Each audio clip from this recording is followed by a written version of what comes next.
Elle arrive tout juste du front ukrainien. Depuis 2019, Yarina Chornohous vit au cœur des combats. Médecin militaire, caporal-chef, la jeune femme sert actuellement le 140e bataillon de reconnaissance. À seulement 30 ans, elle ne se contente pas de se battre avec les armes. Elle le fait aussi avec les mots. Ces vers écrits dans les tranchées ont donné naissance à un recueil de poèmes. C'est ainsi que nous demeurons libres.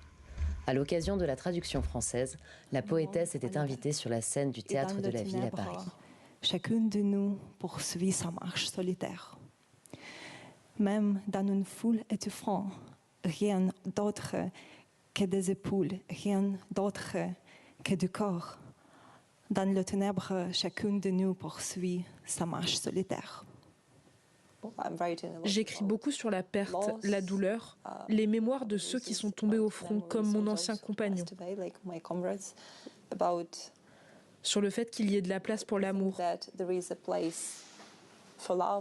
Même s'il y a beaucoup de morts tout autour de nous et que vous ne savez pas quand ça va se finir, peut-être jamais. Tu luttes avec le sable au milieu du désert. Ces textes sont également portés par la voix de la grande comédienne Maria de Medeiros. Lors de cette soirée de rencontre, la reporter Florence Aubenas témoigne aussi de l'importance de l'écrit dans un contexte de guerre. Habituée aux zones de conflit, elle-même s'est beaucoup rendue en Ukraine ces dernières années. Et je sors mon carnet, et à ma grande surprise, tout le monde sort son carnet. Et je me dis, tiens, il n'y a que des journalistes, qu'est-ce qui se passe? Et en fait, chacun se servait de la pause pour écrire des choses dans un petit carnet, mais c'était uniquement des combattants.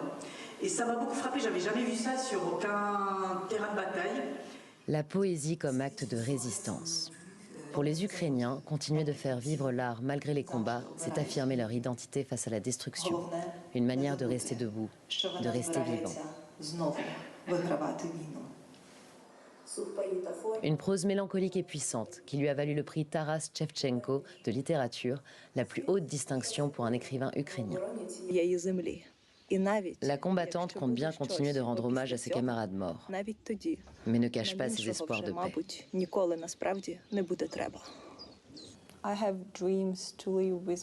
Mon rêve, c'est de réunir ma famille.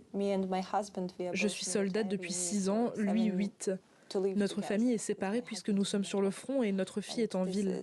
Mon rêve, c'est juste de vivre avec mon mari et ma fille, et c'est celui de beaucoup d'Ukrainiens. Nous rêvons tous de choses simples. Dans quelques jours, Yarina Chornohous retournera dans son pays. Là-bas, entre les bruits des armes et les tranchées, ses poèmes continueront d'exister. Comme une promesse, celle que la voix de l'Ukraine portée par son peuple ne s'éteindra pas.